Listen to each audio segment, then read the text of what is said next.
ফের ভোট প্রচারে বেরিয়ে বিক্ষোভের মুখে বহরমপুর কেন্দ্রের কংগ্রেস প্রার্থী অধীর চৌধুরী। রবিবার সকালে খাগড়ার ৩ নম্বর ওয়ার্ডে প্রচারে যান বহরমপুরের কংগ্রেস প্রার্থী। খাগড়া এলাকার দয়াময়ী কালীবাড়ি পাড়ায় তৃণমূলের অফিসের সামনে দিয়ে মিছিল করে যাচ্ছিলেন অধীর সহ কংগ্রেসের নেতাকর্মীরা। সেই সময় সেখানে থাকা তৃণমূল সমর্থকেরা কংগ্রেসের মিছিলকে লক্ষ্য করে চিৎকার শুরু করেন। অধীরকে উদ্দেশ্য করে গো ব্যাক স্লোগান দেওয়া হয় বলে অভিযোগ কংগ্রেসের। ঘটনাকে কেন্দ্র করে এলাকায় উত্তেজনা ছড়ায়।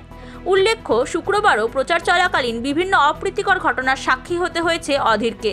পরিস্থিতি নিয়ন্ত্রণে রাখতে ও সুষ্ঠুভাবে নির্বাচনী প্রচার নিশ্চিত করতে কমিশনের নির্দেশে এদিন অধীরের প্রচার মিছিলে কেন্দ্রীয় বাহিনী মোতায়েন ছিল। মিছিলের আগে ও পিছনে উচ্চপদস্থ প্রশাসনিক আধিকারিকদেরও কড়া নজরদারি রাখতে দেখা যায়। নিরাপত্তা বেষ্টনী থাকা সত্ত্বেও ফের এমন ঘটনায় উদ্বেগ বাড়ছে রাজনৈতিক মহলে। Go back! Go back! Go back!